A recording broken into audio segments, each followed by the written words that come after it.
আমি আসলে লম্বা একটা সময় নাস্তিক ছিলাম আর কি। আর নাস্তিকতা বলতে গিয়ে আসলে সংশয়বাদী ছিলাম, এবং আমার কাছে মনে হতো যে আসলে আল্লাহ কি সত্যি আছে নাকি, আল্লাহ কি সত্যি পাওয়ারফুল কিনা, এই পৃথিবী সারা বিশ্ব আল্লাহ তৈরি করেছে কিনা, বা অনেক রকম প্রশ্ন আসলে আমার হয়েছে।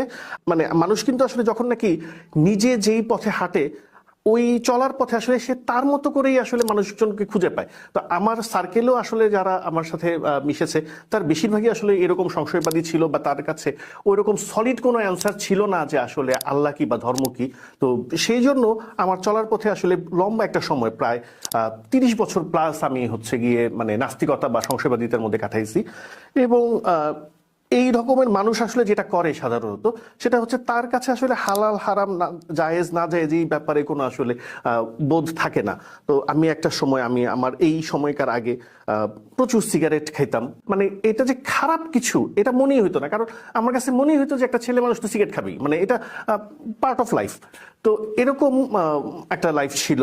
গান বাজনা করতাম, ফটোগ্রাফি করতাম, মিউজিক করতাম, প্রচুর গান শুনতাম। আমি মেটাল সং শুনতাম, রক ব্যান্ডের গান শুনতাম, মেটালিকা, সেপলচুরা, প্যান্টেরা, এদের আসলে গান শুনতাম। তো আসলে ওই লাইফস্টাইলটা আমার ওইরকমই ছিল।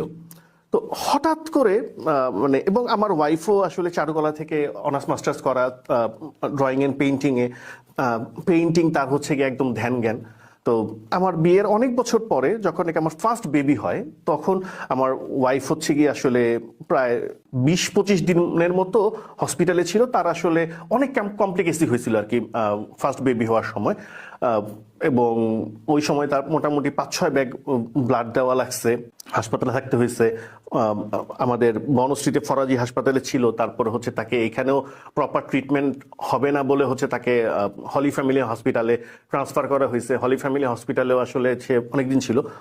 7ই এপ্রিল 2014 ওই সময় রাত 8টার দিকে হঠাৎ করে খুব একটা কমপ্লিকেসি হয়েছে আমার ওয়াইফের। তো ডাক্তার হুট করে আমাকে কল দিছে, আমি হাসপাতালের বাইরে ছিলাম। তো তখন ডাক্তার আমাকে ডেকে নিয়ে বলল যে কালকে সকালে ফার্স্ট আওয়ারে বেবিকে পুল আউট করতে হবে, সিজার করতে হবে আর কি। তো এটার জন্য আমাকে কনসেন্ট দিতে হবে, আমাকে সাইন করতে হবে। এবং ডাক্তার এটাও বলছে যে এটা আসলে অনেক কমপ্লিকেটেড সিচুয়েশন, আইদার আমার বেবি মারাও যেতে পারে, আর যদি পুল আউট সাকসেসফুলি করতে পারে তাহলে তাকে এনআইসিইউতে দিতে হবে। আর কমপ্লিকেশনটা এত বেশি যে হয়তোবা এই সিজারের সময় আমার ওয়াইফও মারা যেতে পারে। সো আমি আসলে সিগনেচার করবো কিনা। তো আমি আসলে ডাক্তারের দিকে তাকায় জিজ্ঞেস করলাম যে এই সিগনেচার যদি না করি, বা যদি আপনি এটা না করেন, তাহলে